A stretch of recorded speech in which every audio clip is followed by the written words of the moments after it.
Tonight's broadcast is about adjusting to the experience of out-of-home placement.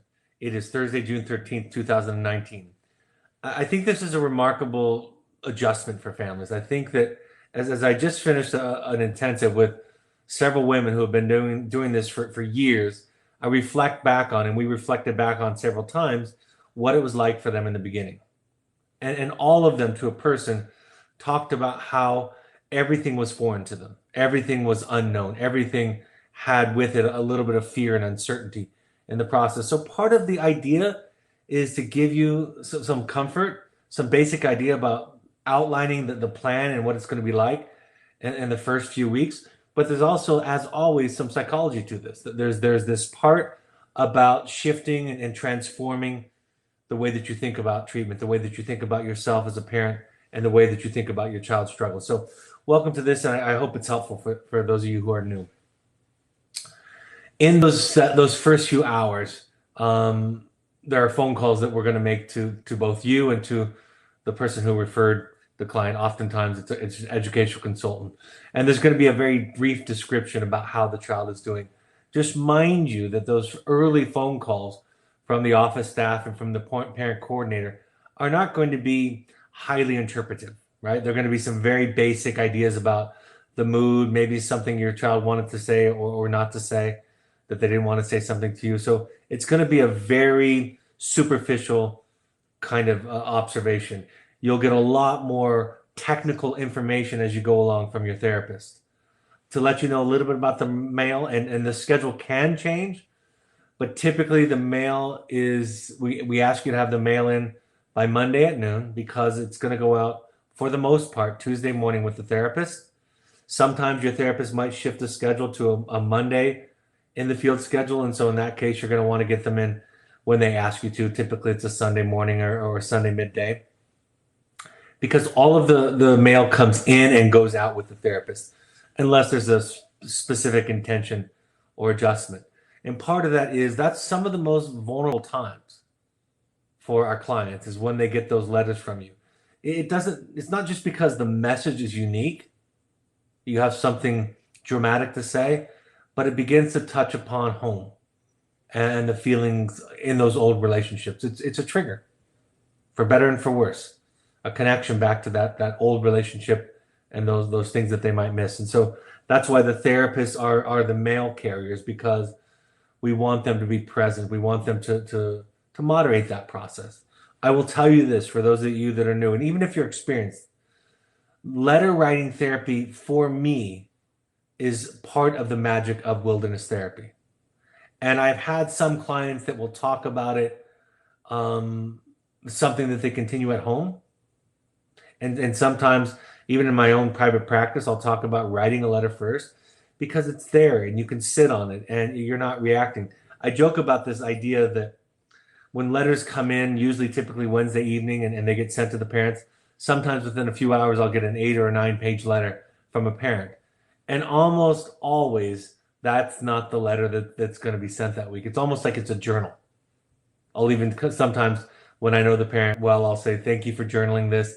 Let's talk about your response to your child, because letter writing and the flow at Evoke allows you the luxury to take your time, to reflect, to not have your first reaction be the reaction. There's curriculum and credit that goes along with our adolescents. There are some options for young adults that you can talk to your therapist and your parent coordinator about, but we're an accredited school for adolescents for high school credit. The goal isn't to engage them in a rigorous curriculum, but to give them some exposure to it. They have the option, or not the option, but the opportunity to get a half a credit or a half a year in psychology, in PE, in English, and in science. So we want to expose them to some of that. It's not like I said, it's not a large slice of their day, but school problems are the number one, the most common thing that people put on the application. And so what we thought years ago was, it's kind of silly to have that be the most common complaint, identifying issue for a child in our program, and then to not have any school curriculum, and then to pat ourselves on the back because look how well things are going. So as much as anything, it's giving us an opportunity to kind of see how that work is going. Are they resistant like they were at home? Are they avoidant like they were at home? Perhaps there's some learning difference that happens with curriculum that triggers an emotional response. The webinar program, when I'm home, I try to do 2 a week. Sometimes it's 1 a week, and of course there's vacations, but we try to do 2 a week. And there's a massive library of titles to choose from to go back to. These also get put on the podcast app, typically the next day, mid-morning. So those are for public use. The webinars are for current and former families, and you have a lifetime subscription to this. And so coming back to it once in a while, browsing the titles and seeing what jumps out at you. For me, the idea is to give you exposure to this new way of thinking. And most simply put, it's similar to the way that a family member of an alcoholic learns to think and communicate in different ways. Learns kind of their relationship to the individual health or the addiction issue, and to the relationship to that issue. Am I participating in that issue in some way that's not helpful? And so thinking, listening to somebody who talks about it in a different way, exposing yourself, immersing yourself in that thinking is the key. And again, I said this at the outset. If it feels like a foreign language to you in the beginning, it's okay.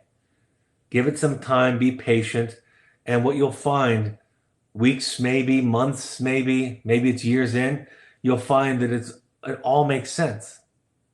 That you understand it intuitively. Now, we have a mentor program, this was started by one of our parents many years ago. It was suggested, and we followed through.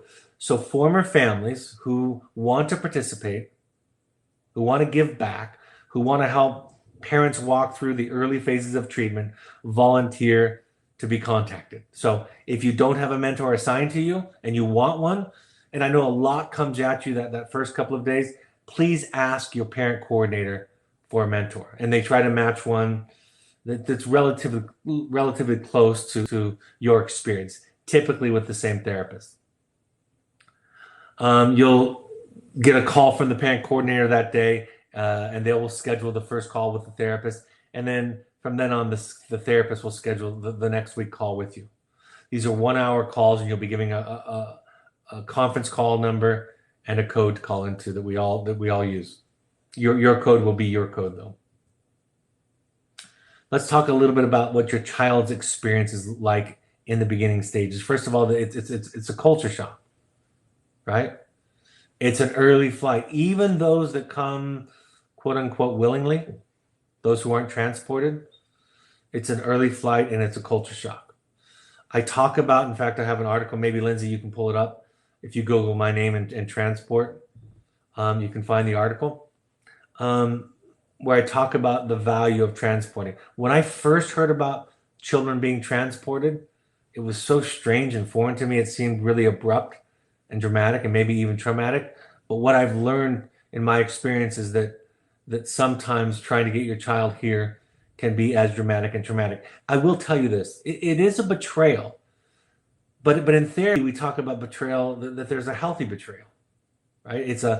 It's a dramatic change from the way that things used to be. It's a clear line. And so anytime we set a boundary where one has not been set in a similar way, it is a big shift that they call in therapy, in clinical circles, they call it a therapeutic betrayal. So that's there, but it's compassionate, it's clear. In my experience, it often it improves the child's start to the program. In a lot of cases, it's shorter because they have the experience when they agree to it that they chose to come here, and so they can opt out or selectively choose what they want to do here. They'll get a physical, make sure that they're fit to go to the field. They'll be outfitted with all of the gear. All of the things that they come with will be put in a box and sealed and kept for them. Excuse me. And it will be kept for them until they leave the program. They'll drive out to the field. They'll arrive in the group. They get welcomed by the staff. They're not introduced to the group at large. They may have a small ceremony right away where the group welcomes them, but and they'll be introduced to their mentor. Everybody ideally has an opportunity to be mentored and to be a mentor. It's not 100% that they get the chance to mentor. They have to be somewhat bought into the program and doing their work. But we would like it to happen to as many as possible. And so they're not sitting in the group and losing themselves socially right away. They're sitting outside of the group 15, 20 feet away. They're being taken care of by the staff and by their mentor who make sure that they have a fire, that they're warm, that they're getting food. And then they watch for a couple of days while they work on a couple of their initial assignments during the earth phase. They watch and they see what the norms are, what's expected of them. There's a chance for reflection, a chance to slow down and think about where they're at. So it's as much as a mindfulness, an invitation to mindfulness as anything. Each week, the groups, this is a very critical and focal part of the program. Each week, the outcoming staff, the staff that's going into the field, so the outgoing staff, or excuse me, we call them the incoming staff actually, the staff that's heading out to the field, the incoming staff and the outgoing staff who have been there for the previous 7.5 days, they meet with each other, with the students, with the entire group, and talk about the week and talk about each of the students. It's a compassionate exchange of information, and part of it is instructive as you're talking about and teaching what each of the children are working on and challenged with and struggling with.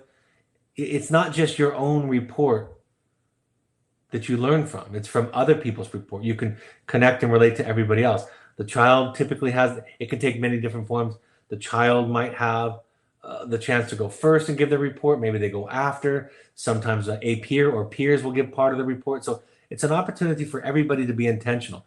It's borrowed. The name Milan is borrowed from Milan, Italy, where a school of therapy in the 1970s had an intervention where they would have a family do family therapy, and there'd be a group of therapists behind a one-way mirror, and then they would switch places. The family would go behind the one-way mirror, and then all of the therapists would talk about what they saw in the family, and the family could listen to that perspective. And so that's where we came up with it, with this idea of not just sharing and exchanging information amongst the staff, but letting the clients hear about it. For the most part, we want them to hear virtually everything that we're telling you each week about how they're doing. It needn't be a surprise to them or a mystery to them. We want it to be fairly transparent. So that's a part of it. The therapists come in. That first week, they're going to be doing an assessment, a mental status exam, meeting with the student individually. Every week after that, they meet with the student individually. A staff member is present. So it's either a staff member that's been with them for several days or is going to be with them for several days more. So we want a blending of the therapy and the staff and the day-to-day work. Before we did this, in the early days of wilderness therapy, staff were not in sessions. We thought it was this sacred space. After a while, it kind of disappears. They're just there. You don't really notice them. But now we have the staff there to say, we want to make sure that what we're talking about is matching up with what's going on when the therapists aren't there. It's also something that I talk about with our therapists and staff all the time. I want the staff to learn how we're talking and what we're talking about to the student. And so just last week, I said to the staff, did you see that session? I was doing a session. I said, that's what I want you to focus on this week. So the places I was going, the questions I would ask, those are the themes that I want you to work on this week. So staff are present. I think that's very different than outpatient therapy. I think it's very different than a lot of treatment settings. And because the staff are there for 8-day shifts, we get a really good, seamless kind of treatment team approach. They're going to be hiking. We make sure to hike at the level of the slowest or the least fit member of the group. That's important. It's already, wilderness therapy is already a culture shock and provocative enough that you don't need to push the limits. It's already uncomfortable for everybody. It's a time for them to observe and for us to observe them. That's part of them not joining the whole group those first few days, and acclimating themselves to the physical setting, actually, to the experience, to everything socially. It's out of their comfort zone. The look on their face those first few days, it's wide-eyed, right? It's a big difference. And like I said, they're not out of the group and isolated, but rather we think of it as a mindfulness, or what Buddhists would call noble silence. Let's talk about a typical day. This is a non-therapist day. They're going to wake up in the morning. They're going to have some kind of organizational group, talk about what they might be doing for the day, if they're going to be hiking or not. They might share that, talk about what breakfast is going to look like. Then they have breakfast, and then they have to clean up after breakfast. If they built a fire and they're cooking on an open fire, and they're leaving camp for that day, they have to crush the coals and make sure that it looks like we were never there, leave no trace. They're going to clean up whatever was happening, the fire pit, the fire circle. They may have a morning group, hike before lunch, have lunch. We would like them to have some personal time every day. We call it P time, to work on reading, writing assignments, or school curriculum. So every day we want some of that. They're going to hike in the afternoon, arrive at the new campsite. There's going to be chores. The chores rotate every day. So you're not going to have the same chore. You're going to split that over 7 or 8 days. They're going to set up camp. They're going to set up their own shelter, right? If they're sleeping in a line, we do line sleeping now, they're going to get everything organized. Dinner preparation, eating dinner. The big group of the day is the evening group. Those are often assigned by the therapist or dictated by what each of the children are working on, or maybe the staff have an idea for a group. And then they're going to go to bed. There can be songs and games after dinner. So that's kind of a typical day. That's what it looks like. Think of it as camping therapy. Now, all of the rest of these things that I'm going to talk about happen all the time also. A standing group. A standing group is a group initiated by anybody for anywhere from 4 or 5 minutes to 15 minutes. It's an in the moment, this is what's going on for me, problem solving, emotional check-in, conflict resolution, anything that's present. And as long as there's no other agenda, anybody can call a standing group, and people gather around. And they actually say standing because it's going to be a short group. MFT is the acronym we use for games and fun. Mandatory fun time is what it's called. So we want them to have fun, do something fun every day. It's an important part of a healthy, balanced life. They're going to have individual sessions, obviously, when the therapist is there, for the couple of days that the therapist is there. But they're also going to have individual sessions with the person who's in charge of them for the week, the staff member. We call them DAPs.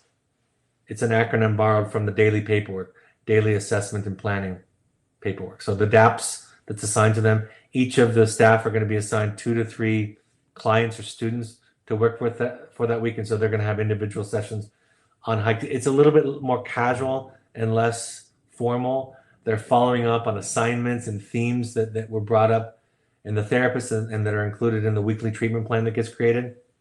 Showers are going to happen during layover days. Layover days are non-hiking days. And so on the couple or few days a week where they're not hiking and they're staying in camp, they get their laundry, they get showers, they get new food. Personal time, like I said, can happen at various times. One interesting thing to think about, not just your family visit, but it's typical for groups to have some parents in the field nearly every week. Maybe not every week, but quite often. The benefit of that is your child, again, gets to watch and listen to other parents and children do some work. The parents may participate in some of the formal groups. They'll have an introduction group. They'll talk about their own experience and story, what they're learning. And so it's kind of, they get to do family therapy by proxy, right? That parent visiting that week becomes kind of a symbolic representation of you. So they're getting exposed to parents often in the program. Calls can be happening at any time, calls home. We want every child to have a few calls while they're with us, every young adult and adolescent child to have a call with us, with their parent. That's the goal. We want them to get to a stable place where that's appropriate and we can start to do some of that work. Hard skills, when we talk about hard skills, we're talking about things like fire making, carving, building a shelter.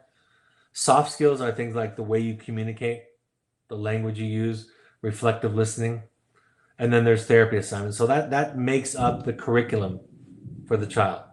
Like I said, there's academic work that goes on during the week. There's always letters to and from home. Some are structured and assigned, and some are just the weekly letters to and from home. Solos can happen. We want every child to have one, possibly two solo experiences where for 48 hours or so, they're by themselves in their own spot. The staff come around and check on them throughout the day, and we make sure that they're not a run risk or a safety risk to be on solos. But then they're sitting in their own spot. Some of the time they're given no assignments and no reading materials. So it really is a time to spend by yourself and see how you feel about the company. Chores are a part of it. I mean, chores, it's like this. It's like everything that you were struggling with at home comes up live in the program. That's what's wonderful about an experiential program like ours. And we don't have to make up games or team building experiences. We do some of those sometimes, of course, but you don't have to do that in wilderness therapy because it's there. It's not just what gets talked about once a week in the therapy. That's a centering piece, an anchoring piece of the program, but it's every day. In my experience, my opinion, most of the work happens in between therapy. I think that's true for most of us anyway. Somebody once said, I think it was Debussy said, the conductor said that music is not the notes, it's the space in between the notes. So I think therapy, it's not the therapy, it's not what gets talked about in session, it's the time in between the sessions that makes up the bulk of our work. Mindfulness, yoga, meditation is a part of our program, part of our whole person curriculum, right? Mind, body, spirit curriculum. And then everything becomes grist for the therapeutic mill. And so what that means is it could be somebody arguing about something that happens in the morning around chores. It could be a client or a student missing home. It could be a bow drill fire time. It could be the curriculum. It could be just about anything. Any experienced task becomes an opportunity or a place where we're going to see something, make an assessment, intervene, and teach some skills. So what's your experience like in the early days? I'm getting a thunderstorm outside. I don't know if it's interrupting this at all. You can let me know that, Lindsay, but your experience is you're going to experience conflicting, oscillating feelings, right? It's going to come in waves. Relief is a normal feeling. Sometimes people even feel guilty for the relief that they feel. Fear and worry of the unknown is a part of it. Sadness and grief and loss of a normal life is a powerful part of it. When my own son went to wilderness therapy many years ago, one of the things that I learned was that you can experience profound grief and loss and still be committed to the intervention. You might feel feelings. There might be space for you to feel and explore some of your resentment. Sometimes some of the letters and the things that they talk about are going to trigger that resentment. Sometimes you're going to find things or get a letter or a ticket or something. Find something in their room as you're cleaning it that's going to bring up feelings of anger and resentment and pain. Learning to deal with the lack of the child, the empty nest experience. It might not be a completely empty nest, but the whole family shifts when somebody who's struggling and experiencing a lot of challenges leaves the system.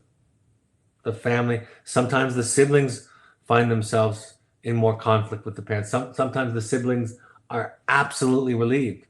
Sometimes the siblings are angry and resentful toward the parents that they would do this to their sibling.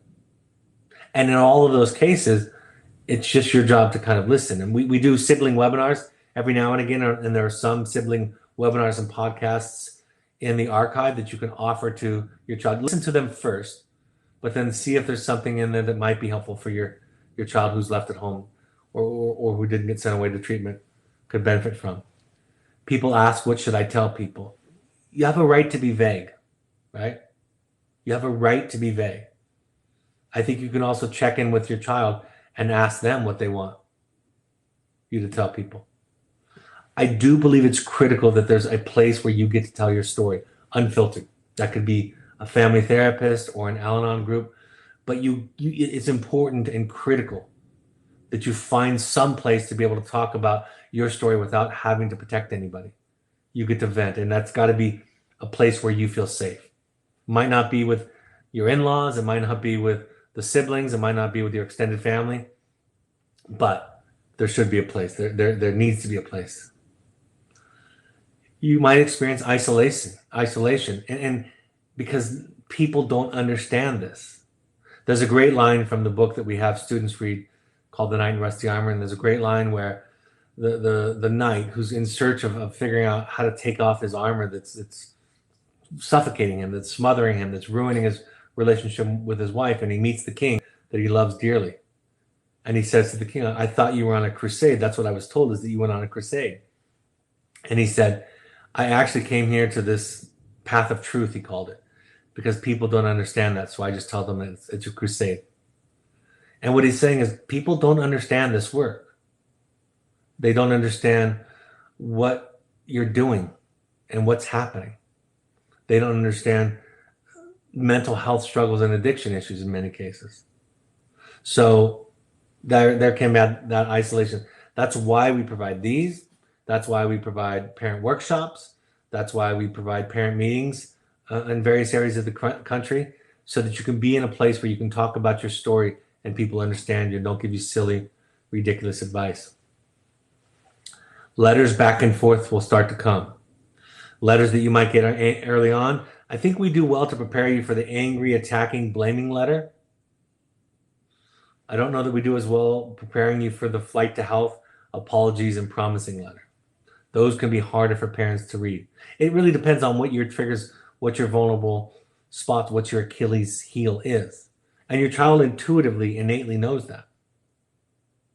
Manipulative letters where you're talking about the other kids, everybody's worse than me, I'm cold, I'm starving. And that's a great approach because you're not out there and you can't see it. So again, it points to a very vulnerable spot for you. I've had kids put tears on their letters on purpose. Sometimes when I take pictures, I tell the story all the time. A child will be laughing and I'll go to take a picture of him and he makes sure that he's not smiling so his parents know that he's hurting. So you gotta do what you need to do, whatever research it is, talking to other parents, to trust the process enough to know and to feel good about it. And it's not a blind trust. It's not a trust the process at all costs. It's doing what you need to do so that you get to a point where you trust that process, trust the therapist, trust the people that are taking care of the most important thing in your life, your children. Sometimes no news is good news. You know, those early days when you're waiting for that first week's phone call, right? You've had the 48-hour update, the update from the therapist, the parent coordinator call, and then there's a few days or a week in between. And that no news is good news. No news means things are happening as expected. How to deal with siblings. Like I said, we offer sibling webinars and podcasts, but mostly it's just letting the sibling have their feelings, not trying to talk them out of it or make them feel a certain way. I talk about it a lot on the sibling webinars, the sibling podcasts, and model for you just to listen, to hear it. For you, the first thing is to breathe. Take a moment and pause. It's okay. It's okay for you to pause and relax a little bit. You'll get that first phone call, the first phone call then from the parent coordinator. We call the referring professional, the educational consultant, like I said. The hopes and intentions letter, and we have a podcast and a webinar on this, is your first letter. And this letter, above all other letters, is the letter you're going to send to the therapist, and he or she is going to give you feedback. There's a 2-page document that you'll get that explains how to write a letter, a 3-page letter on average. We want it to be a compassionate, honest, and authentic expression of this is what I hoped would happen by sending you to the program. In essence, the basic outline of Hopes Intentions letter is we're worried about your behavior, about what was going on, whatever was going on at home, what's happening for you. We know you weren't getting, we don't think you were getting the things that you needed to at home or in college or wherever you were. So we're sending you to this program in the hopes that you'll get what you need. And here's what I hope, and then here's what I'm intending for this to do for you. So that's your first letter. getting a mentor, talking to a mentor, going to meetings when you can, when they're closer in your area, doing the readings, following the parent portal, listening to a couple of webinars and podcasts each week. You could do live ones or archived ones, whatever fits for you the best. Your daily link to the program is going to be the parent coordinator. So if you have a logistical question, you'll call the parent coordinator. If you have a more clinical need, of course, you're going to contact the therapist. You're going to see weekly letters from your child. You're going to see pictures of your child, sometimes videos too. And part of that is you can see the change in them. I've talked about this for years, but I could do it with my own son, where you look at pictures week to week to week, and you see the change. You see the look in their eyes, the light in their countenance. You see that they're just lighter, right? They're not carrying as heavy of a burden. You see that in many, many cases. And then you're going to see group journals. That just gives you an idea in general about what's going on, so that you get a picture, an idea of the general culture in the group. Parent meetings, workshops, like I said, can also be a part of the process. Some basic stuff, jargon. The journey packet is their curriculum. That's what they're working on week to week. It has the soft skills, the hard skills, places for the therapy assignment, and the curriculum. We have levels that become these rites of passage: earth phase, fire phase, water phase, and air phase. And they're to indicate symbolically kind of moving through a therapeutic process, the stages of growth. Your work is an important augmentation to all of this. It's not from a place of blame or causality. It is equipping you with the support and the things you need to be able to help a child that's struggling. And I will tell you this, it makes the biggest difference in the world. It's the number one thing that you can do to contribute to the long-term maintaining the gains that your child realizes out of vote. It will change life if you allow it. Just finishing a retreat this week, an intensive this week, a therapeutic intensive with 5 women who all happen to have had, doesn't have to be this way, but these 5 women had all had children in our program, was remarkable, right? The amount of work that they've done over the months and years that they've been doing it, and how there's not a lot of places where they can talk about it. Even at the end, we were saying, it's like I said at the outset, it's hard. It's an experience, right? You learn something by going through this that you cannot learn any other way. And there's no explanation. The explanation and the information can help, right? Can help you understand, but it's an experience. Even if I say, go to the 6 meetings, the 6 Al-Anon or Codependence Anonymous meetings that we ask you to go to, if for nothing else, you have a glimpse of what we're all asking the children to do, right? Which is expose themselves to other people, ask for help. And the excuses that we have for not doing that are the same excuses that they have for not doing their work, which is, I don't need it. These people are different than me. I can do it on my own. It's all the same reason that we avoid our work. The calls become kind of a nodal point, a symbolic kind of centering piece of your work. It's not just about updating. You'll talk to your therapist about your work. Talk about your response. Talk about the letters. One of the things I want to tell you to do is ask your therapist for what you need on the phone calls. I like to give some update about the child, but I also want to teach and talk about the family dynamics and how you're reacting in letters and what you're feeling and what's going on for you. Webinars, like I said, podcasts, readings, letters to and from the field. There's really 3 goals in wilderness therapy, which is assessment. We're starting the treatment, right? We're getting into the therapy, but we're also recommending and preparing for whatever comes next. That's what we're doing in general. And even when a child is struggling, we're learning what does and doesn't work. So there's always assessment. There's always a part of the therapy that we have 100% control over, which at least is assessment. Each child has an individualized treatment plan. The therapist creates it every week. It's required by law. We do it in duplicate and triplicate so that we take a copy, put it in the file, and we leave 1 copy with the student. And with young adults, we leave a copy with them. Sometimes with the adolescents too, we leave them a copy. Talk about your therapist they'll talk to you about their schedule. I already talked to you about the 8-day shifts that staff go through, but typically we ask our therapists to do a Tuesday and Wednesday in the field schedule. There are exceptions to that, of course, and their basics are all taken care of: food, water, and shelter, medicine. They're less likely to need medical care in wilderness than they are at home, statistically speaking.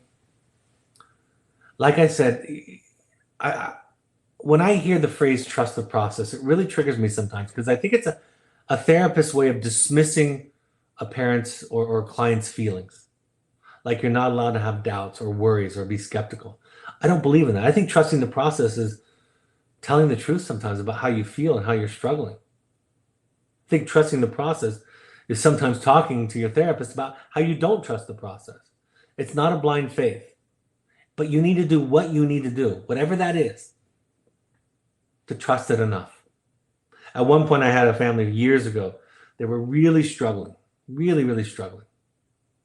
I was giving them, for the first few days, updates more than once a day. That's very unusual, but they were very anxious.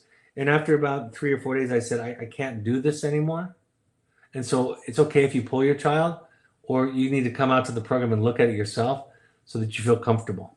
And they did. The dad and he brought his oldest son, and they came to the program. They went to a different group, not their son's group, and they talked to the staff and talked to the kids and walked away with absolute confidence in the process. In some ways you're doing less. In some ways you have to wait for them to do a little work. Like in some ways the therapy assignment is a non-assignment. Now we'll ask you to do things, but part of it is also that parents are often over-functioning, right? And so we want to make sure that your child does some of the work too. And so there's a little bit of it that's a patient and waiting process. Like I said, talk to your child's therapist, state your needs, your requests, your complaints, your questions and opinions. I teach this to my therapists all the time. Honor what a parent brings to the table. And if a parent is frustrated, upset, confused, request something, there's obviously boundaries you have to have, but respect the question. They have the right to ask difficult questions. Sometimes my therapists give me a hard time because I talk about that all the time on these broadcasts, and they'll say, yeah, the therapist, Brad told me on the podcast to ask you this or to ask that, to ask about a field visit. And the therapist will tease me about that, about it makes more work for them, but that's the process. You get to be respected. This is the most important person in your life, one of the most important people in your life, and the most important process in your life. And then listen. Listen to the feedback that you might be getting. Be open to the idea, to the answers. Am I being overly anxious or controlling? Is there some codependency in this? Am I being rigid and punishing when I'm writing my letter? Is my sarcasm a passive-aggressive way of communicating a feeling? So forth and so on. So listen to the answers. This is just a part of the journey. It's a part of the journey that families will talk about and develop a fondness over time, in many cases above all other parts of the treatment journey. But it's just a part. It's a springboard into some brand new work, or it's an accelerator into a different level of work. What can you do to help is to do your own work. As much of this as possible. I think, to be realistic, if all the things that we offer for families and for parents, if you did that, for many of you, it'd be too much because you have other children at home, you have a job, you have things to do. But take advantage of as much of it as possible, as works for you. And if you're willing to do a deep dive into your own work and come to a personal intensive, I can't think of anything more valuable to contribute to your life, and secondarily to your child's life. Be patient with the new language a little bit. I'm not asking you again to ignore the difficulty completely, but there are some new ideas here that are counterintuitive. I was doing some parent coaching with a family from another country in the Middle East sometime last year. And I found myself, I did 4 or 5 hours with them, and I found myself around hour 2 or 3 apologizing because I was acknowledging that some of the things I was teaching and talking about, that they were foreign, that they were different than what their culture had raised them to be. And then I realized after saying that a few times, I said, wait a second, this is different for all the families I work with, even the families that live and grow up in the same places that I did. This is not common sense information. The work at Evoke and what you're going to learn is not common sense. It's uncommon. And I won't get into all of that during this introductory broadcast, but when you go through the webinars, you're going to hear things that are going to be different than the things that you've been taught by your family, that have been modeled for you by your family, that have been perpetuated by our culture. Diving into your own work, I've talked about that. That's the most helpful, powerful contribution you can make to your child's work.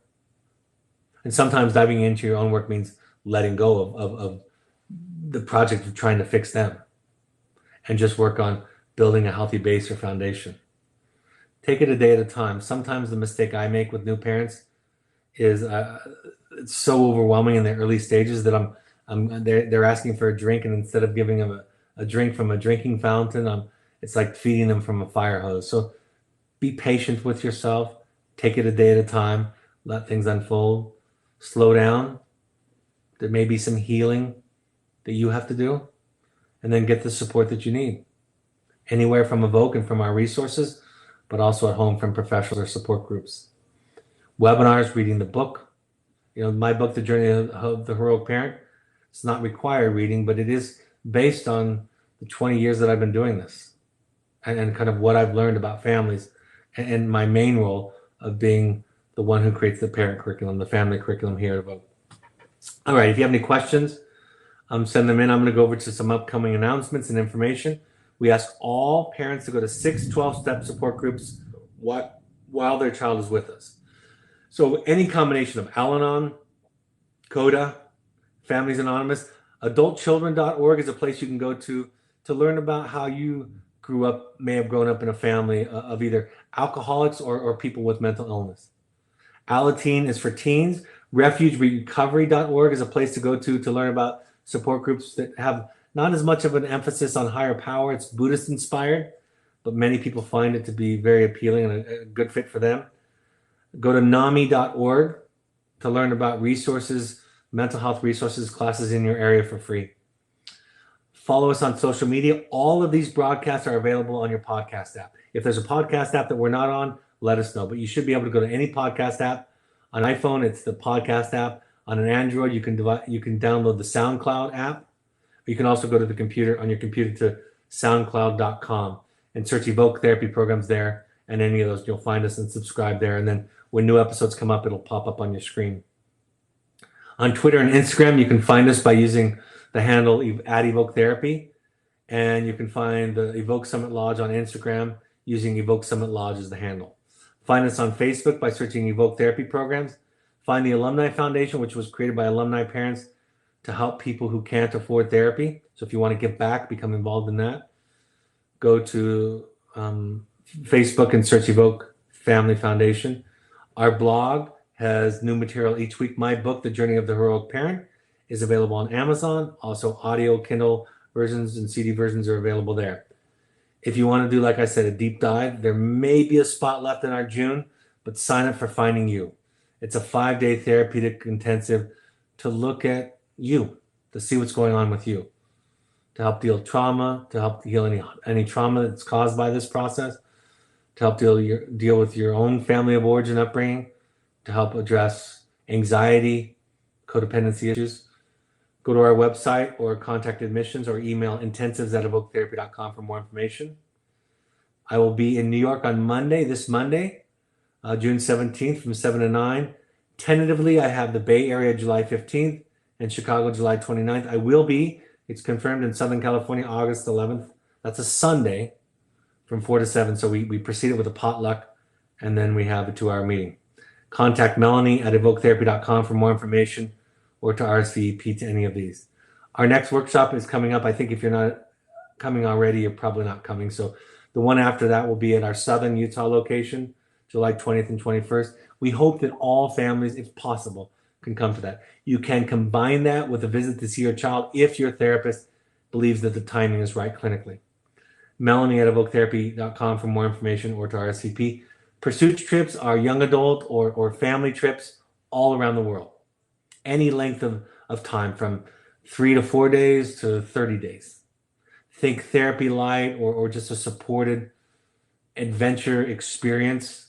Think of reconnecting.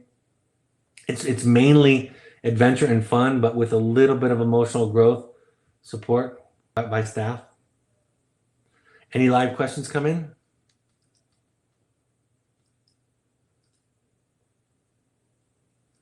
All right. Thanks for the link.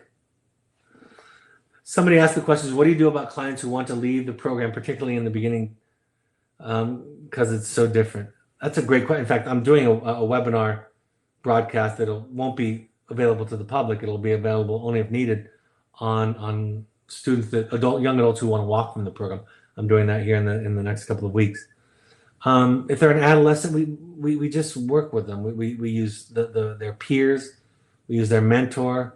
We just hold the boundary and sit and everything stops to support them and deal with it.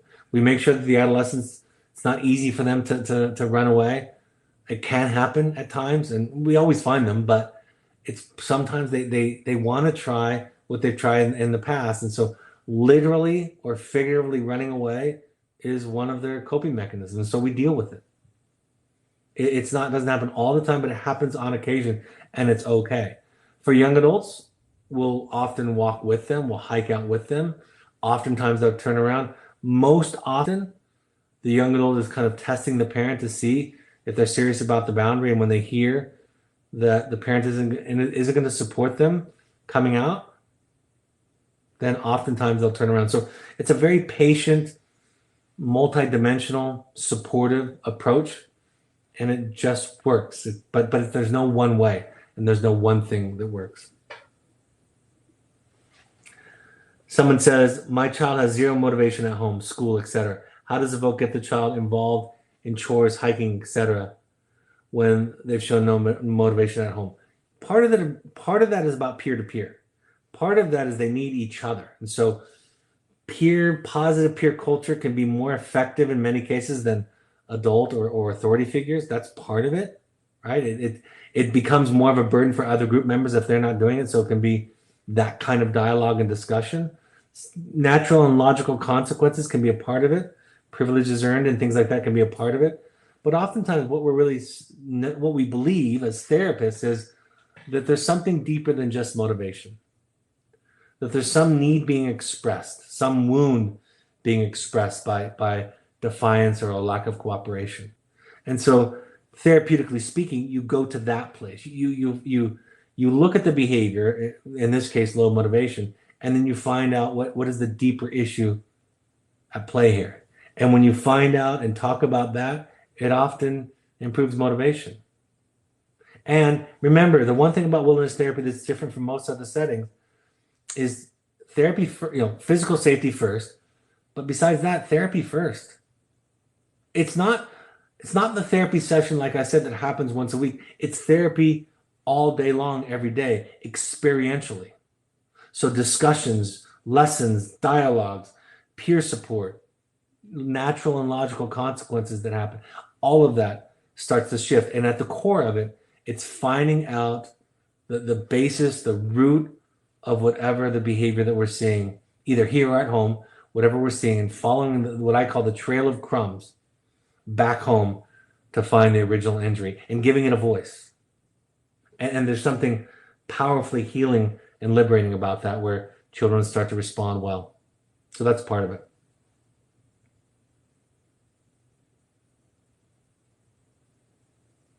All right. I think that's all the questions for today. Thanks, Floyd. I hope this is helpful for new parents. And even if you're not a new parent, I hope it's another reminder of some of the ideas and concepts. The next broadcast will be a week from today, Thursday, June 20th at 7 p.m. Mountain Time. How long does my child need to be in treatment? For those of you in New York, I'll see you this Monday evening, and I'll see you on the next webinar. Take care, folks. Have a great evening. Bye-bye.